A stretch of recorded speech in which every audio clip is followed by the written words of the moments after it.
What's up, guys? So I'm out here, Madison River, southwest Montana. Been doing a little bit of fishing. Just caught my first fish of the day, which is pretty cool. Caught it out of a little pot of risers. So, obviously he's splashing around and spooked the rest of them. So in the meantime, I'm waiting for them to get back in their groove. I figured I'd slap a little video together, and I want to talk about climate change, actually, because with the recent events politically, it seems like there are a lot of people talking about climate change, and I kind of realized that I've got a lot of friends who are like business majors, engineering majors. They're working in the arts, films, photography, whatever. And like, I can't do any of that stuff, So what I do ecology, So like, I've been learning, stuff about climate change for like 3 years now, in college. Whereas, like, all the rest of my buddies are like too worried about making sure our bridges don't collapse, which I'm glad that I'm not doing that.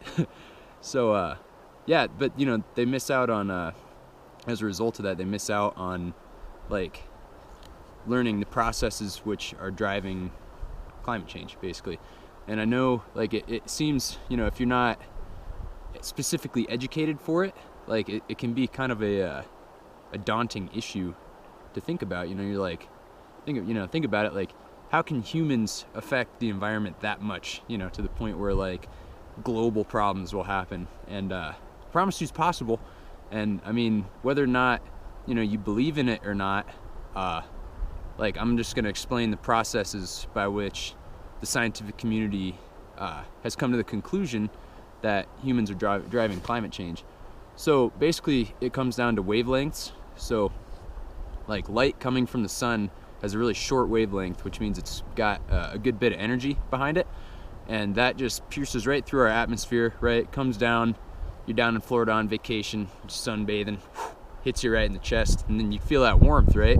Because what happens is, when the light, when sunlight hits the ground, it's either going to do one of two things. It's going to be reflected, or it's going to be absorbed. Okay, and that's why if you wear like a white shirt on a really sunny, hot day, you're not going to get as warm as if you wear a black shirt, because black absorbs 100% of the sun's energy and converts it into what's the infrared radiation. That's the technical term for heat, basically. And the thing about infrared radiation, or heat, is that its wavelength is way longer than light's. Okay, so like, what happens is the light just comes right down through the atmosphere, hits Earth. It's either going to be reflected or absorbed. Okay, and if it's reflected, just shoots right back out, no problem. But the stuff that's absorbed turns into heat. Heat emits infrared radiation. The wavelength is much longer than light, so it doesn't carry as much energy. And what happens is, when you hit molecules in the atmosphere like carbon dioxide or methane, it hits them, and it can't penetrate out to, it just like absorbs. And like, I could go into specific detail about like the properties of how that happens, but for now, like, it just absorbs them, and what it does is it re-emits them out in every direction, not just back down at us. But I mean, if it's emitting it in every direction, like, a little bit of it's going to come back down toward Earth. So basically, like, the more methane, carbon dioxide, or water molecules in your atmosphere, the more the heat's going to be absorbed on its way out, and the more it's going to just be reflected back down here. And what we're doing with we're messing with the carbon cycle, because like, you're thinking, some of you are probably thinking like, okay, but like, all these molecules were here on Earth to start with, so like, how is this any worse than it was before? And that's because we're taking carbon molecules that are buried way beneath the Earth, and they're not supposed to come out naturally for like millions of years, and we're just bringing them all up to the surface immediately.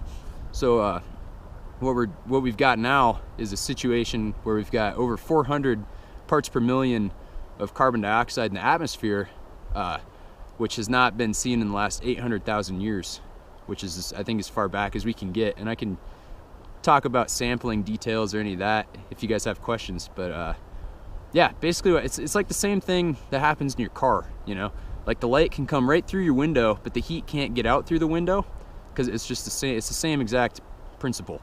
you know, and we're basically just, you know, basically we're just a car floating through space, you know, and without the greenhouse effect, like, nothing would be able to survive on Earth. We'd be a frozen chunk of ice floating through the surface, or space, rather. So yeah, I mean, it's important, but, you know, we're chucking all those carbon molecules up way faster than it's supposed to happen, which means that we're speeding up the warming of the Earth, you know, because it is a natural cycle. Like, the Earth warms, cools. That's why we had ice ages, you know. But the issue is that it's going too fast now, and evolution for like various animals and whatnot, it can't keep up with that. You know, it needs that natural time frame to work itself out. So yeah, that's the nuts and bolts of climate change. That's why scientists are worried. But if you have any more specific questions, like, just feel free to ask me. I'd be happy to make like another quick video explaining any specifics about climate change or ecology in general. And yeah, I hope you guys have a great day. Thanks.